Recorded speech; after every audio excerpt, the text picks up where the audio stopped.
ሰላም የጃጊሶ ቤተሰቦች እንኳን ወደ ሁለተኛው አጭር የፊልም ገለጻ የዩቲዩብ ቻናል በሰላም መጣችሁ።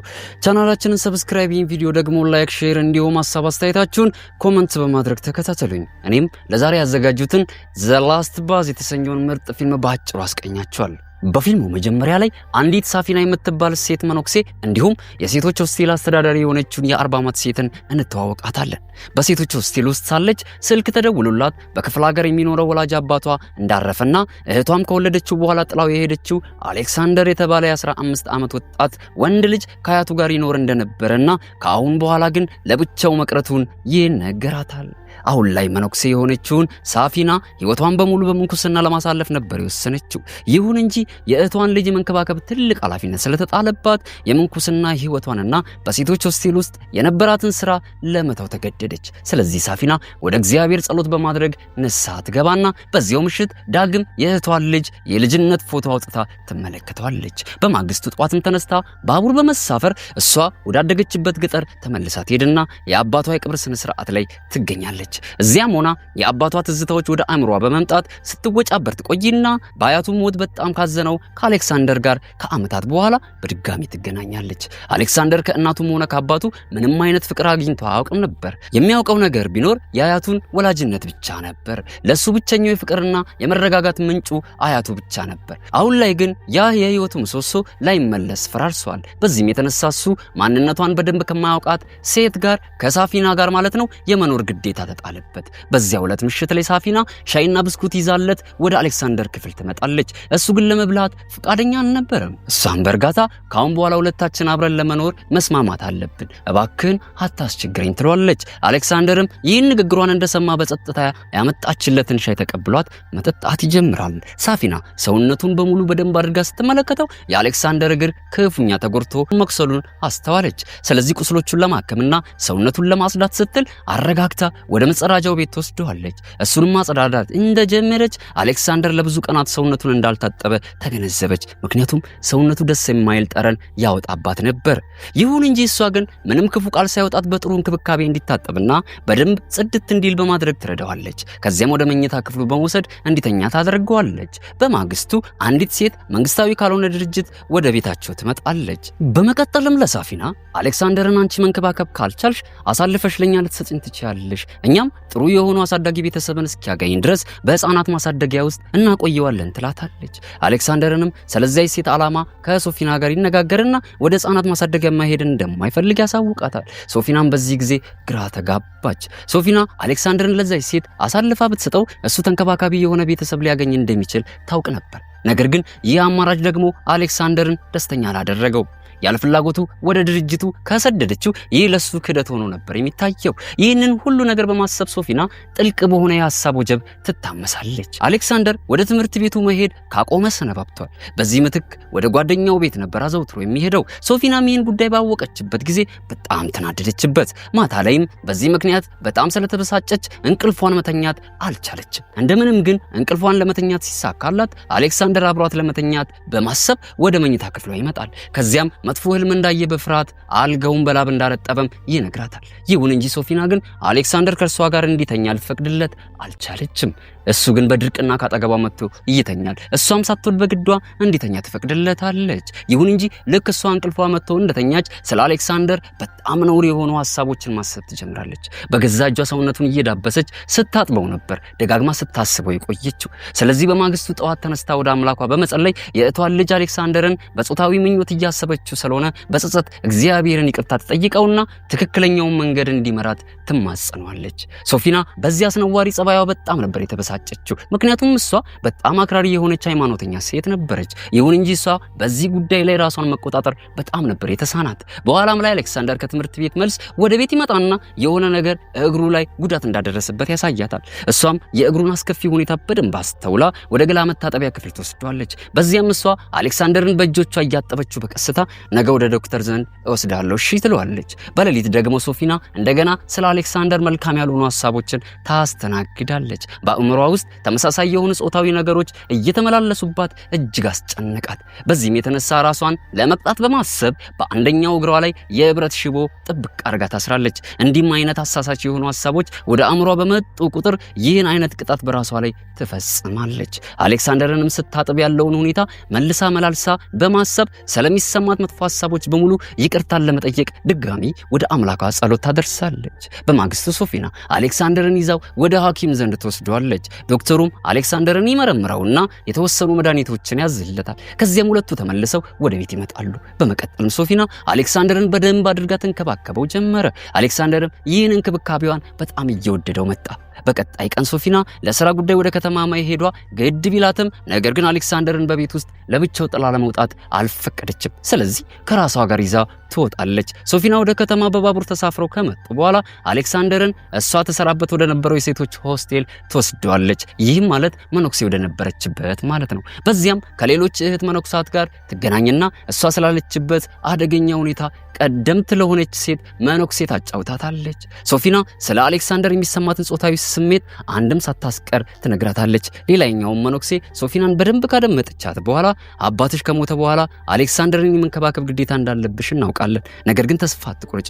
ወደ አምላክሽ ደጋግመሽ በመጸለይ ራስሽን ለመቆጣጠር ሞክሪ። በእርግጥ ቀላል እንዳልሆነ አውቃለሁ ትላታለች። ከዚህም ውይይት በኋላ ሶፊና ከአሌክሳንደር ጋር ተመልሳ ወደ ትውልድ ከተማዋ ትመለሳለች። በዚያም ምሽት አሌክሳንደር በመኝታው ላይ ሆኖ ሶፊናን ይጠራትና እንቅልፌን እስክተኛ ድረስ ባክሽን ጀርባዬን ልታሽን ትችያለሽ ብሎ ይጠይቃታል። ነገር ግን ሶፊና እሺ ብላ ሰውነቱን ማሸት እንደጀመረች በውስጧ እንግዳ የሆነ ስሜት ይሰማት ጀመረ። ይህም በእንዲህ እንዳለ አሌክሳንደር እንቅልፍ ይወስደውና ሶፊናም ድንገት ሳይታወቃት ካጠገቡ እየተመሰጠች ጋደም ትላለች። በሚቀጥለው ቀን ጠዋት ሶፊና ከእንቅልፏ ስትነቃ ከአሌክሳንደር አጠገብ መተኛቷን አስተዋለች። ይህንንም ስትመለከት በራሷ በጣም በሸቀች። ይሁን እንጂ ምንም ያህል ከሱ መራቅ ብትፈልግ ከአሌክሳንደር ራሷን ማረግ ግን ፈጽሞ ቀላል አልሆነላትም። ሶፊና ከጊዜ ወደ ጊዜ ወደ አሌክሳንደር እየተሳበች መምጣቷን ቀጠለችው። ስሜቷንም ለመቆጣጠር ጉልበት ልታገኝ አልቻለችም። ሶፊና ቀደም ሲል መነኩሴ ስለነበረች ማንኛውም አይነት ጾታዊ ግንኙነት ወይም ደግሞ ከወንድ ጋር እንደዚህ አይነት ቅርርቦች አድርጋ አታውቅም። ነገር ግን ከአሌክሳንደር ጋር በአንድ ቤት ውስጥ መኖር ከጀመረች ጊዜ ጀምሮ በውስጧ ታፍኖ የቆየው የወሲብ ፍላጎቷ ፈንድቶ መውጣት ጀምሯል። ይህም ሲሆን ራሷን መቆጣጠር አትችልም። በዚህ መሃል ድንገት ለሶፊና ስልክ ይደውልላታል። ደዋዩም የሶፊና እህት የሆነችው የአሌክሳንደር እናት ነበረች። እሷም በማግስቱ ወደ ቤታቸው እንደምትመጣና ልጇንም ከራሷ ጋር ይዛው ልትሄድ እንደምትፈልግ ከነገረቻት በኋላ ስልኩን ትዘጋዋለች። ይህን እንደሰማች ሶፊና እጅግ ተበሳጨች። ለጠበቃዋም ደውላ የአሌክሳንደር እናት ልጇን ከራሷ ጋር ተወስዶ እንደምትፈልግና መብቱ ሲኖራታል የሚለውን ነገር ለማወቅ ትጠይቃለች። በዚህም ጥያቄ ላይ ጠበቃዋ አሌክሳንደር ከእናቱ ጋር መኖርን ከመረጠ እነሱ ምንም ነገር ማድረግ እንደማይችሉ ያሳውቃታል። ሶፊና የአሌክሳንደርን ወደ እናቱ ዘንድ መሄድ በጭራሽ አትፈልግም። ምክንያቱም እናቱ ከረጅም ጊዜ በፊት ነበር ለብቻውን ጥላ እየሄደችው። በማግስቱ ሶፊና አሌክሳንደርን ከራሷ ጋር ወደ ሽርሽር ይዛው ትወጣለች። በዚያም የተለያዩ አልባሳቶችን ትገዛለታለች። እናቱ እሱ ልትወስደው እስክትመጣ ድረስም ጊዜዋን ከአሌክሳንደር ጋር ለማሳለፍ ትፈልጋለች። በሚቀጥለው ቀን የአሌክሳንደር እናት ወደ ቤታቸው መጣ ስለ ልጇ ሶፊናን ትጠይቃታለች። በዚህም ጊዜ ሶፊና ልጇ ወደ ትምህርት ቤት መሄዱን ትነግራታለች። የአሌክሳንደር እናት ለሶፊና ልክ እንዳገባው ልጄን ጥዬ የሄድኩት በባሌ ተገድጄ ነበር። አሁን ላይ ግን እሱን ፈትቼ ሌላ ሰው ስላገባውና ኑሮዬና ህይወቴ በጥሩ ደረጃ ላይ ስለሚገኝ አሁን ላይ ልጄን ከራሴ ጋር ይዤ መሄድ ፈልጋለሁ በማለት ትናዘዝላታለች። የአሌክሳንደር እናት ከቤቱ እየወጣች ለሶፊና የቢዝነስ ካርዷን እየሰጠቻት ልጄ ወደ ቤት ሲመለስ ባክሽን እንዲደውልልኝ ንገሪው ትላታለች። ከዚህም በኋላ ከአዲሱ ባሏ ጋር ተያይዛ ከግቢያቸው በመኪና ወጣ ትሄዳለች። በዚያው ዕለት አመሻሽ ላይ አሌክሳንደር ከትምህርት ቤት ተመልሶ ቢመጣም ሶፊና ግን እናቱ ልትወስደው እንደመጣችና እሱም እንዲደውልላት ስልክ ቁጥሯን ማስቀመጧን አልነገረችው ነበር። ሌሊት ላይም አሌክሳንደር ተኝቶ ሳለ ሶፊና ወደ እሷ አጠገብ መጣ በፍቅር ተመለከተችውና እግሩ ላይ ድፍት ብላ በሚያሳዝን ሁኔታ ማልቀስ ጀመረች። በማግስቱ ጠዋት የአሌክሳንደር የትምህርት ቤት መኪና ሊወስደው ወደ ቤቱ በመጣ ጊዜ ሶፊና ሆም ብላ ከተኛበት ሳትቀሰቅሰው ትቀራለች። አሌክሳንደር ትምህርት ቤት ከሄደ እናቱ ትምህርት ቤት ድረስ ሄዳ ልታገኘው እንደምትችል በማሰብ ፈርታ ነበር። አሌክሳንደር ከእንቅልፏ አርፍዶ እንደነቃ በሶፊኒያ ላይ እንዴት አትቀሰቅሽኝም በማለት በጣም ተናዶ ጮኸባት። በንዴትም ዛሬ እኮ የእግር ኳስ ግጥሚያ ስላለኝ የመሄድ ግዴታ ነበረብኝ፣ አውቶቡስም ሊያመልጠኝ አይገባም ነበር ይላታል። ሶፊና ብቻውን እንዳይሄድ ፈልጋ መሆኑን በእርጋታ ታሳውቀዋለች። ከዚያም አሌክሳንደር ሶፊናን እንደተናደደ ስለኔ በጣም የምታስቢ ከሆነ ለምን ስልክ አትገዢልኝም ይላታል። ከዚህም በኋላ አሌክሳንደር ብቻውን ሆኖ በአውቶቡስ ወደ ትምህርት ቤቱ በመሄድ በእግር ኳስ ላይ ሲጫወት እንመለከተዋለን። ጨዋታውም ካለቀ በኋላ አሌክሳንደር እሱን ከምትወደው ቆንጂዬ ልጅ ጋር ተቀራርቦ መነጋገር ይጀምራል። እዚህም ጋር ደግሞ ሶፊናን ጨዋታውን ለመመልከት መምጣቷን እንመለከታለን። ሶፊና ያቺ ወጣትና ቆንጂዬ ልጅ ከአሌክሳንደር ጋር እንዲህ እየተሳሳቀችና ተቀራርባ ስትነጋገር መመልከቷ ለሷ ደስ የማይል ስሜት ፈጠረባት። ስለዚህ ወደ አሌክሳንደር አቅራቢያ በዝግታ መጣችና ከልጅቷ ለይታው ሁለቱም በአውቶቡስ ወደ ቤታቸው ይመለሳሉ። በአውቶቡሱ ውስጥም ሳሉ ሶፊና ለአሌክሳንደር አዲስ ስልክ አውጥታ ሰጠችው። ይህም ስጦታ ለሱ በጣም የሚያስደስተው የመጀመሪያ ማስታወሻው ይሆንለታል። በማግስቱ የአሌክሳንደር እናት ትምህርት ቤት ድረስ ልታገኘው ትመጣለች። ስላሳለፈችው አስቸጋሪ ሁኔታዋ ቀስ እያለች ትነግረዋለች። ለምን አሌክሳንደርን ጥላው ለመሄድ እንደተገደደች በደንብ አድርጋ ታስረዳዋለች። ሁለቱም ለብዙ ሰዓታት አፍ ገጥመው ማውራታቸውን ይቀጥላሉ። ይህንንም ተከትሎ የአሌክሳንደር እናት ከአዲሱ ባለቤቷ ጋር ታስተዋውቀውና ሶስቱም ተያይዘው ምሳ ለመብላት ይሄዳሉ።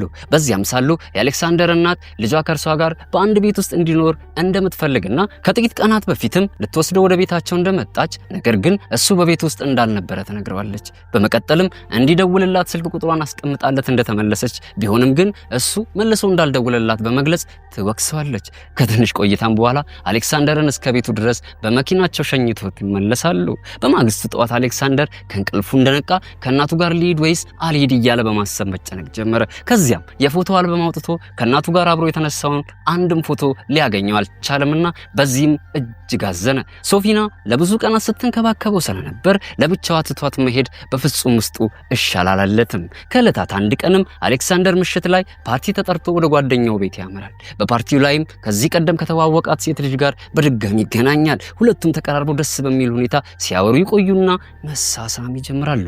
በግብዣው ላይም አሌክሳንደር በጣም ጠጥቶ ስለሰከረ ሁኔታው ከቁጥጥር ውጭ የሆነበትና ራሱን ችሎ ለብቻው ወደ ቤት መሄድ ይሳነዋል። ስለዚህ ጓደኞቹ ተባብረው ቤቱ ድረስ ይሸኙታል። ሶፊናም አሌክሳንደርን ተቀበላ ወደ ውስጥ ታስገባውና ስካሩ ቀለል እንዲልለት ገላዋን ልታጥቦ ትዘገጃጃለች። በዚህም ጊዜ አሌክሳንደር ሶፊናን ልቧ እስኪጠፋ ድረስ ግጥም አድርጎ ይስማታል። እሷ ግን በጣም ደንግጣ ስለነበር በጥፊ መታችው። በማግስቱም ሶፊና ከእንቅልፏ እንደነቃች ወደ አምላኳ እንደገና ጸሎት ማድረግ ትጀምራለች። ለማታ ስህተቷም ንስሐ ትገባለች። ከዚያም ወዲያ አሌክሳንደር ሻንጣውን ይዞ ከቤት ሲወጣ በርቀት ትመለከቷለች። ወዲያው ታስቆመውና ለምን መሄድ እንደፈለገ ትጠይቀዋለች። እሱም በንዴት አሁን ከዚህ ቤት መውጣት ብቻ ነው የምፈልገው ብሎ ይመልስላታል። በመቀጠልም ሶፊናን ለምን እናቴ እኔን ልትወስደኝ እንደመጣችና የስልክ ቁጥሯንም እንዳስቀመጠችልኝ አልነገርሽኝም ብሎ ይጮህባታል። ሶፊናም እየፈራች በጣም ስለወደድኩ ለብቻዬ እንዳትተወኝ ስለፈራው ነው በማለት ትመልስለታለች። ይህንንም አስከትላ እውነቱን ልንገር እኔ አንተን አፈቅራለሁ ያላንተ መኖር አልችልም ትለዋለች።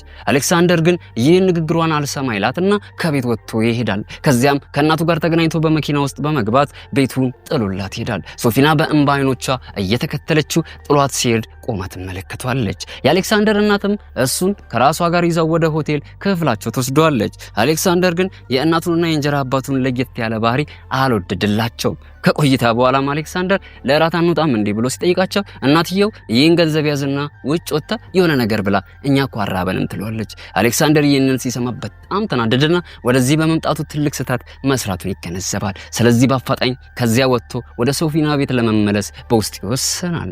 በአሌክሳንደር መሄድ የተጎዳችው ሶፊና በመጠጥ ራሷ ታሰክርና ወንዶች እንዲወዷት ስትል ራሷን ፍጹም ሌላ ሰው ለማድረግ ለመለወጥ ትወስናለች። ከዚያም ጥሩ የምትለውን ቀሚስ ለብሳ ወደ ቡና ቤት ትሄዳለች። እዚያም እየጠጣች ሳለ ከአንድ ወንድ ጋር ትተዋወቃለች። ተቀራርበውም ይነጋገሩና ሶፊና አብዝታ መጠጣቷን ትቀጥላለች። በዚህም የተነሳ በጣም ስክር ትላለች። ሰውየውም መስከሯን ተመልክቶ ወደ ቤት ልሸኝሽ ይላታል። ሶፊና ግን አይ ከአንተ ጋር ነው መሆን የምፈልገው ትለዋለች።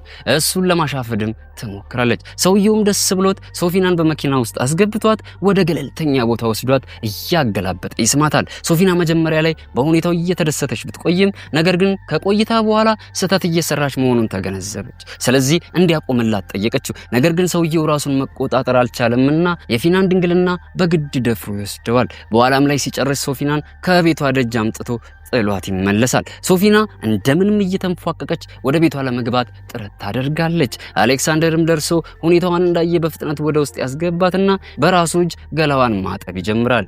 ከዚህም ቀደም ሶፊና ነበረች አሌክሳንደርን ስታጥበው የቆየችው። አሁን ላይ ግን ሁኔታዎች ተቀያይረው ሁለቱ ቦታ ተለዋውጠው እንመለከታቸዋለን። እንደ እውነቱ ከሆነ ሶፊና አሌክሳንደርን ከልብ ስለወደደችው ከሱ ጋር ሁልጊዜ ወሲም ለመፈጸም ትፈልግ ነበር። ስለሱ እንግዳና ተገቢ ያልሆኑ ብዙ ሐሳቦች አእምሯን ያስጨንቋታል። እሷም ራሷን ለመቆጣጠር በቻለችው አቅም ብትሞክርም በፍጹም ማቆም አልቻለችም። ስለዚህ በየማለዳው እየተነሳች ወደ አምላኳ በመጸለይ ንስሐ ትገባና ስለ ኃጢአቷም ይቅርታ ትለምን ነበር። ነገር ግን አሌክሳንደር ጥሏት የሄደ ቀን ሙሉ በሙሉ ነበር ከውስጧ የተሰባበረችው።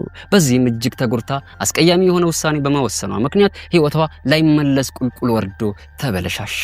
ሶፊና መነኩሴ በሆነችበት ስፍራዋ ላይ ብትኖር ኖሮ በአሁን ጊዜ እሷ ላይ የደረሰው በፍጹም አይፈጠርባትም ነበር። ምክንያቱም የገዳሙ ስርዓትና ወግ እንዲሁም መገኛ ስፍራ አሁን ካለችበት ውጥንቅጥ ከተማ እጅግ የራቀና በፍጹም የተለየ ነበር። ነገር ግን በአባቷ ሞት ምክንያት የተነሳ ከእህቷ ልጅ ጋር አንድ ላይ መኖር ከጀመረች ጊዜ ወዲህ ወደሱ መሳብ ጀመረች። እንደ ማንኛውም ሰው ታዲያ ሶፊናም ብትሆን የስሜት ህዋሳት ስላለዋት ራሷን ከፍቅር ግንኙነት እስከ መጨረሻው ድረስ መግታት ወይም ደግሞ መራቅ አልቻለችም። ነገር ግን በመጨረሻ ላይ ከሌላ ወንድ ጋር ፍቅር ለመመስረት ስትሞክር የገጠማት ነገር በጣም አስፈሪ ሆነባት። በዚህም የተነሳ በፍጹም የማትወጣው ከባድ ችግር ውስጥ ወደቀች። ፊልሙም እሷን በመንከባከብ ጊዜውን ሲያሳልፍ አሳይቶን ይጠናቀቃል። ፊልምና ገለጻው እንደተመቻችሁ እኮ አልጠራጠርም። እንዲህም አይነት የፍቅር ይዘት ያላቸው ፊልሞች መመልከትን የምትወዱ ቤተሰቦች የደውል ምልክቷን እስኪ አብርታችሁ ጠብቁኝ። ልብን የሚመስጡ ቆንጆ ፊልሞችን ይዤ እመለሳለሁ። እስከዚያው ድረስ ታዲያ እንደተለመደው ሳምንቱ የእናንተ ይሁን። ጃጊሶ ፊልሞች 2